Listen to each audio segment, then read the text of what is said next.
Assalamualaikum warahmatullahi wabarakatuh. Kembali lagi bersama kita di channel Pangeran Cahaya. Saudara-saudaraku yang dirahmati Allah Subhanahu wa taala dimanapun Anda berada.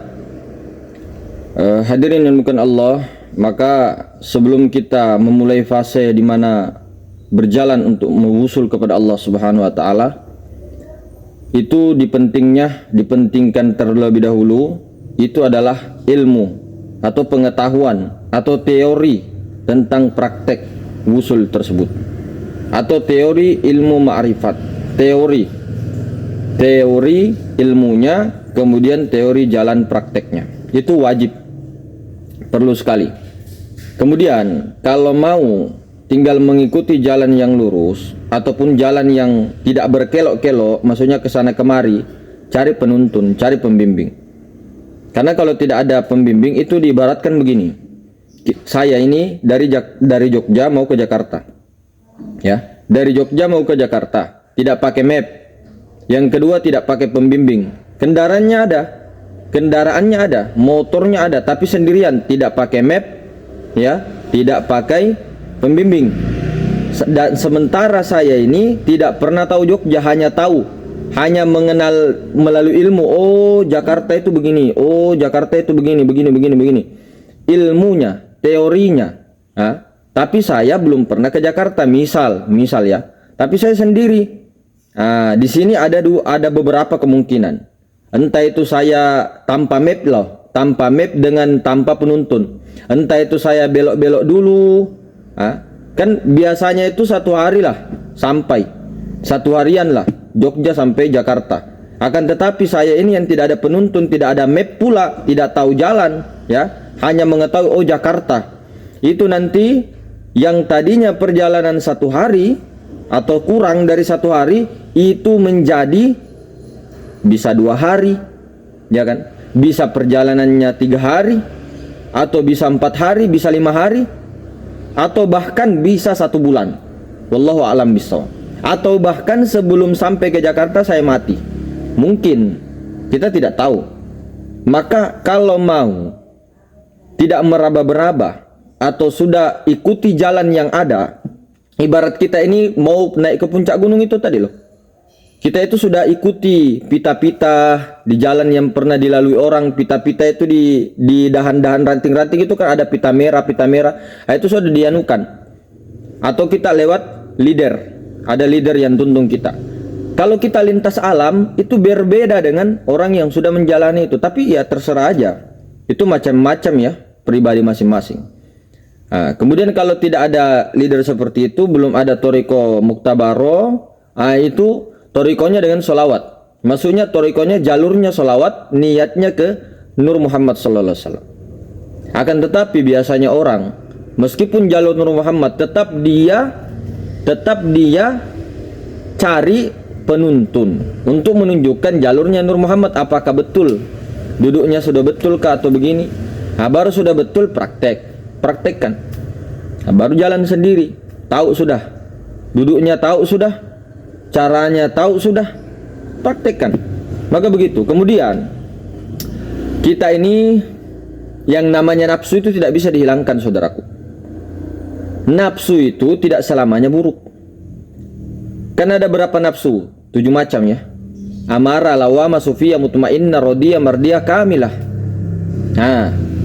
Ketika nafsu ini ya tidak sadar di dalam keakuannya Allah atau keakuannya rasa Allah, kesadaran Allah, maka ini adalah nafsu ananiyah, kemudian terbagi daripada nafsu amarah, lawamah, sufiyah. Akan tetapi ketika nafsu kita, misal kita ini mau berkehendak mau minum, atau kita mau berbuat kebaikan ya, nafsu. Ini kan berbuat itu nafsu, itu berkehendak itu nafsu. Tapi nafsu apa dulu? Nafsu apa? Terbaginya apa kan? Nah, kemudian ketika dalam sadar itu berbuat kebaikan, maka itulah nafsu mutmainnah. Atau bisa nanti nafsu radiyah, mardiyah. Kalau kamilah itu baginda Nabi SAW. Maka itu yang harus diinikan. Nafsu itu tidak dimatikan, akan tetapi nafsu itu bisa dinaik turunkan kesadarannya. Ketika kesadaran kita adam atau merasa bahwa kita ini ada, merasa bahwa kita melihat, mendengar dan sebagainya, maka ini adalah nafsu ananiyah. Terbaginya entah itu nafsu amarah, lawamah dan sufiyah. Akan tetapi di dalam kesadaran rasa Muhammad, maka inilah nafsu mutmainnah. Kemudian naik lagi rodiyah, terakhir kamilah. Kamira, rodiyah, mardiyah, kamilah. Nah, maka itulah insan kamil. Kemudian jangan selalu bernafsu dengan nafsu ananiyah, tapi bernafsulah dengan nafsu rodiyah atau mardiyah atau mutmainnah. Antara itu saja. Mutmainnah, rodiyah, mardiyah. Jadi nafsu berkehendaklah dengan nafsunya sadar Allah. Nafsunya begini, misal kita ini dapat tugas dari guru musik, dapat tugas 10 hari kan, misal suluk. Itu tugasnya satu hari 70.000 kali zikir Allah satu hari, beserta dengan kaifiatnya, beserta ininya. Nah, kalau kita memandang itu hanya tugas seorang manusia, maksudnya manusia memberi tugas, kita terhijab. Tapi kalau kita tembus, oh ini mursyid ini tiada lain daripada perintah Rasulullah. Rasulullah ini adalah perintah Allah.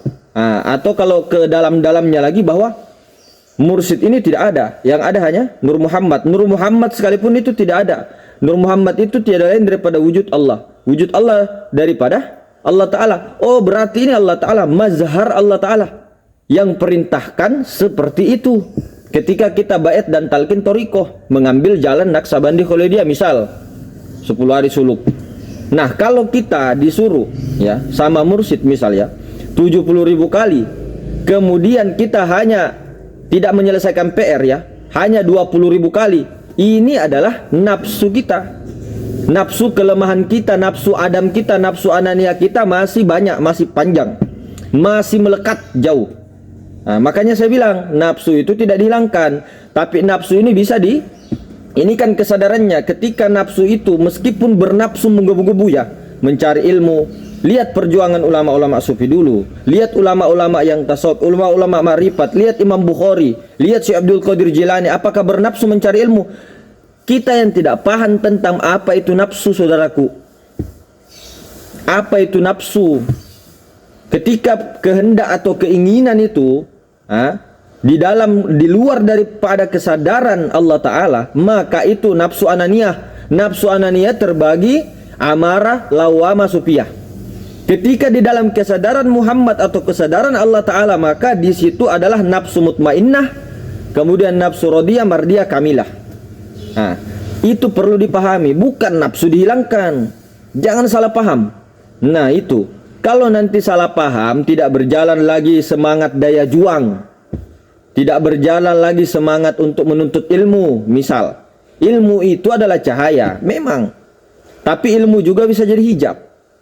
Tapi bukan berarti kita tidak menuntut ilmu. Saya cuman Al-Fatihah saja, umurnya baru 20, 30, 40. Nah ini saudara-saudara yang menjadi ganjal. Ganjalnya di sini, ketika dia sudah belajar ilmu ma'rifat, ya, dia ilmu ma'rifatnya dibawa ke syariat. Maksudnya itu bukan dibawanya begini. Oh ada orang dia lihat, ya, ada orang dia lihat memakai cincin, ya, memakai cincin batu. Padahal orang ini hanya untuk sunnah, ya, keyakinannya juga tidak percaya kepada batu. Akan tetapi orang yang hanya ma'rifat saja mengatakan begini, itu musyrik. Nah bagaimana? Karena salah menempatkan. Tapi kalau orang yang mampu mengatur semua itu, pasti mampu, pasti bagus jalannya itu, syariat wal hakikah. Jadi betul-betul pelan-pelan. Makanya ini saudaraku, perjalanan dunia saja itu butuh yang namanya pendamping, pembimbing secara lahiriah, untuk mengantarkan dengan insya Allah cepat dan aman. Bukan kita, ini juga orang-orang toriko juga kalau hanya memandang si gurunya itu juga terhijab. Tapi memang pertama fanafi mursyid, baru fanafi Rasulullah, fanafi Nur Muhammad, baru ke fanafillah. Fanafillah turun lagi, bukan turun kesadarannya, habis di fanafillah dikosong, menyaksikan bahwa yang kosong yang maha ruang itu telah bernyata, Ana Muhammad Rasulullah, aku tuh Muhammad. Saksikan Nur Muhammad. sambil banyak salawat, sambil zikir Allah, Allah, Allah, Allah. Nur Muhammad yang berzikir mendengar semua. Yang menyaksikan adalah Nur Allah itu sendiri, zat Allah itu sendiri. Jangan katakan Allah dengan Muhammad bercerai atau terbelah atau berpisah, tidak. Allah dengan Muhammad itu zat dengan sifat itu satu barangnya. Satu. Api dengan panas itu loh, sebagai contoh. Masa nggak paham-paham? Api dengan panas. Tahu api dengan panas, zat dengan sifat. Jadi seperti itu. Jadi kita itu jangan sampai salah. Tetap juga kita harus mempunyai sifat waro, berhati-hati, tapi jangan juga terlalu kehati-hatian sekali hingga membuat dia was-was. Was-wasnya sudah jelas-jelas, ya, sudah jelas-jelas ditunjukkan ini. Sudah jelas zat Allah, sifat Allah, asma Allah ditunjukkan pula kedudukannya, masih dicari-cari. Ini juga sifat was-was. Minal jinnati wan nas, daripada golongan jin dan manusia. Itu pikiran iblis itu loh yang mewaswaskan itu. Waswasi, was-was, bikin keraguan-raguan. Nah, inilah yang terjadi di dalam ilmu ma'rifat, bahkan di ilmu syariat. Nah, ya kan? Ada itu orang sholatnya begini, Allah, Allah, Allah, was-was. Jadi perlu. Kalau mau diikuti, kalau tidak ya ini kan bicara sendiri ya. Maksudnya enggak kita mengatakan semua salah, tidak. Semua benar pada hakikatnya. Akan tetapi punya jalan masing-masing. Jalanmu di mana? Nah, kalau ada yang mau ikut jalannya salah satu, ya ikut saja. Tergantung nurani. Enggak dipaksa. Enggak ada tuh yang memaksa-maksa kamu harus ini ikut, enggak ada. Enggak perlu juga kita sesat-sesatkan. Kita pun juga masih belajar semuanya. Tidak ada juga bilang kita usul sampai, enggak ada. Enggak ada juga kita ngomong kita mursyid, kita begini, guru atau apa, enggak ada. Apa yang saya bikin di sini? Cerita-cerita saja. Siapa yang mengatakan kita pernah bilang ini, enggak. Cerita-cerita, curhat. Nah, jadi begitu. Siapa juga saya meniatkan untuk orang lain? Tidak ada. Cuma saya ini bercermin loh ini. Saya bercermin. Kemana pantulannya? Ke saya, bukan ke orang. Memang cuma saya sebarkan di YouTube, memang. Tapi bukan untuk orang. Percaya kawan, bukan untuk orang. Tidak percaya, silakan. Ini untuk diri saya. Tidak ada niat sedikit pun untuk orang, tidak ada. Untuk memahamkan orang, tidak ada. Membimbing orang, tidak ada. Tidak ada niat sedikit pun, 1% pun tidak ada niat di dalam untuk meniatkan ke orang, tidak ada. Ke diri. Nah, begitu. Kemudian ketika masuk di dunia ilmu ma'rifat keruhanian, ya, itu perlu proses. Proses pertama, ketika kita sudah dapat ya ilmunya, zatnya, sifat, asma, af'al misal, kemudian prakteknya, duduknya, kaifiat, tata caranya, apa yang harus dilakukan, misal berkholwat. Nah, di dalam masuk itu, di dalam kekholwat itu, ya, atau suluk atau apakah, tafakur atau meditasi atau apa namanya, terserah. Itu banyak prosesnya, saudara. Pertama, pembersihan. Kita diuji pembersihan, ya. Jadi apa kita mulai pengalaman pertama kholwat kita, ya. Pengalaman kholwat ini, kita yang kemarin-kemarin sehat-sehat saja, tiba-tiba besoknya sakit, atau ketika melaksanakan kholwat itu kepala gerak-gerak, biasa, wajar. Atau ketika pada saat kholwat pusing semua kepala, ada yang jalan, biasa, semua pembersihan, saudaraku. Karena kenapa? Ketika seseorang berdiam, ya, ketika seseorang berdiam, ya, jadi cakra yang mulai dari bawah tulang ekor itu naik sini ke cakra mahkota, kemudian turun dia, terus nyambung lagi ke pusar. Ini nyambung naik, nyambung ke pusar. Kalau diam, tidak bergerak-gerak. Nah, ketika sudah naik, kemudian turun, nyambung ke pusar, itu langsung aktif pembersihan itu. Jadi energi-energi yang di dalam tubuh itu membersihkan semua penyakit-penyakit juga. Tapi kalau kita itu punya penyakit, kemudian kholwat, biasanya itu kita tidak bisa tahan itu, sakitnya minta ampun, seperti di blender itu. Sakit sekali. Itu panas seperti disetrika. Tapi kalau kita berhenti besoknya ndak kholwat lagi, Itu tidak akan sembuh, saudara. Akan tetapi, ketika kita punya penyakit asam lambung kah, penyakit stres kah, depresi kah, apa saja, penyakit-penyakit dalam maupun luar. Ketika kita istiqomah dengan kholwat, ya, kholwat terus, maka percaya saudaraku. Karena kita nggak omong kosong, kita pernah membuktikan, cuma tidak perlu kita ceritakan banyak ya, tidak perlu. Cukup saja mau percaya mau tidak percaya silakan. Percaya tidak percaya silakan. Jadi begitu, istiqomah pasti sembuh, insya Allah pasti sembuh. Sembuh penyakit, pembersihan dulu. Penyakit fisik dibersihkan. Penyakit dalam, organ-organ dalam dibersihkan. Kemudian penyakit batin sedikit-sedikit terbersihkan. Pikiran tenang. Itu kalau istiqomah. Tapi kalau besok ndak lagi, 2 hari, 3 hari, 5 hari, 1 minggu, atau sudah 30 hari, besoknya sudah lepas terus sampai mati. Kalau saya sudah melewati itu, ya sudah, terserah. Jadi kholwat itu ada 2, ada bersunyi-sunyi, ada kholwat secara beramai-ramai. Dua-duanya pakai, sama dengan sholat. Sholat itu mendirikan sholat, ada yang 5 waktu, ada yang sholat secara 24 jam. Dua-duanya dipakai, saudaraku. Astaga.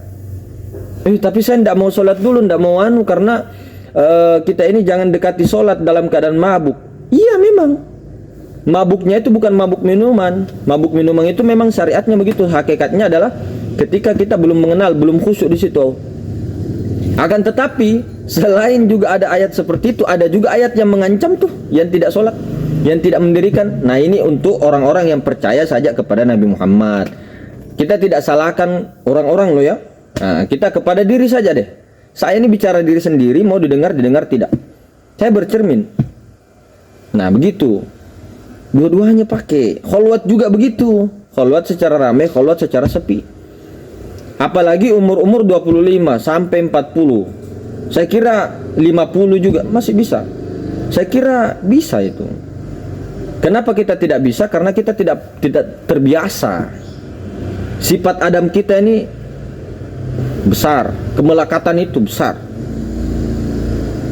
Nah kemudian setelah pembersihan itu terjadi dengan syarat istiqomah, pembersihan itu terjadi, maka di situ ada tahap pemurnian. Tahap pemurnian itu apa?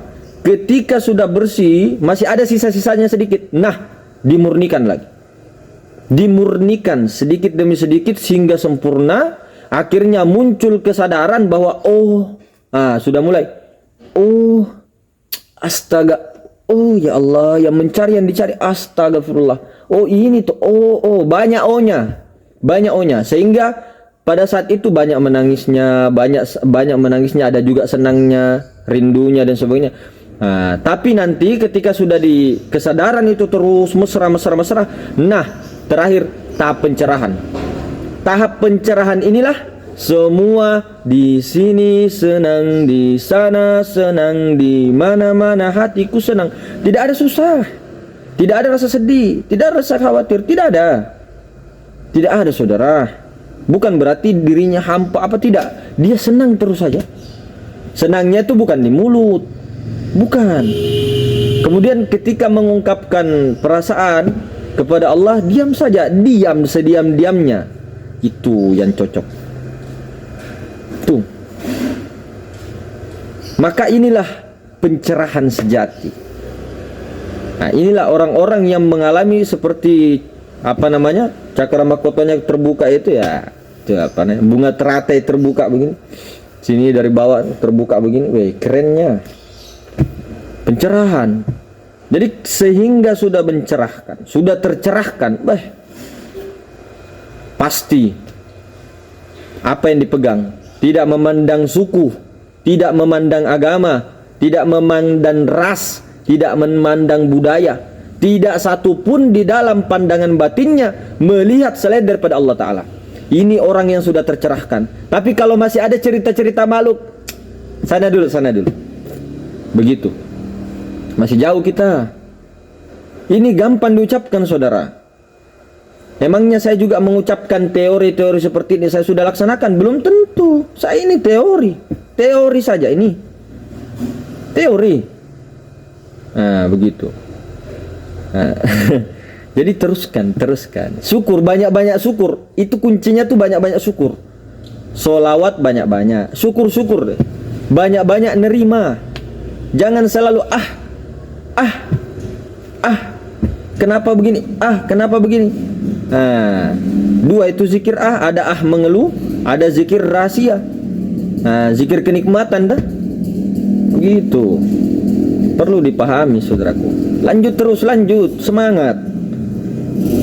Ini mengalahkan perang Badar. Kata Rasulullah, kita ini berjihad melawan nafsu itu sendiri, diri kita sendiri, si nafsu itu loh. Nah, ini si nafsu ini mau dikasih naik kesadarannya menjadi jiwa-jiwa yang tenang. Sekarang, ya ayyatuhan nafsul mutmainnah irji'i itu sekarang, bukan nanti, saudaraku. Ya ayyatuhan nafsul mutmainnah, ketika nafsumu, jiwamu sudah tenang, irji'i kembali. Irji'i ila rabbiki radiyatan mardiyah, sehingga sudah tenang nafsumu naik kepada radiyah dan mardiyah. Fadkhuli fi ibadi wadkhuli jannati. Jannati rahmat Allah. Senang terus makrifat di dunia, senang terus. Itulah makrifat. Kenapa kita bilang melihat Allah Subhanahu wa taala di dunia adalah karunia yang paling luar biasa. Nah, zat, sifat, asma dan afal itu Allah. Yang bernama Allah itu yang mana sih? Kan sudah ditunjukkan yang maha ruang. Tapi yang maha ruang ini punya sifat, punya asma, punya afal, tidak bisa dipisahkan. Itulah maha tunggal. Kemudian dimesrakan. Nah, itulah sempurna. Jadi jangan lagi, maksudnya begini, orang-orang yang paham mungkin ya dengan video-video konten-konten yang telah lalu itu kayaknya ini bagi anu saja ya, kita ndak apa. Orang-orang yang paham paling ini sudah selesai, udah tamat. Maksudnya pengenalan dirinya itu udah tamat, tinggal kita bagaimana ya ikhtiar dengan ikhtiarnya Allah. Maksudnya ikhtiar, kelihatan kita yang ikhtiar, tapi kita sadar bahwa ikhtiar itu kudrah iradahnya Allah, begitu loh. Dengan memfanakan 24 jam itu, tapi bukan dengan nafsu, bukan nafsu anania. Nafsu anania itu ketika kita di luar kesadaran Nur Muhammad atau di luar kesadaran Allah Ta'ala, itu nafsu anania. Tapi kalau nafsunya menggebu-gebu untuk mencari ilmu, untuk berusaha dalam kesadaran Allah, bukan nafsu anania. Bukan. Pahami dulu. Susah itu kalau semua orang tidak bernafsu, begini saja terus aja, jabaria nantinya, ndak kerja, ndak makan, ndak apa semuanya. Ndak. Pelan-pelan saudara. Pelan-pelan pelan-pelan. Ikuti uswatun hasanah. Tidak bisa sempurna ikuti beliau, sahabatnya beliau bagaikan bintang-bintang di langit, 124.000. Tidak bisa lagi ikuti sahabatnya karena kita terlalu lama, ikuti tabi'in.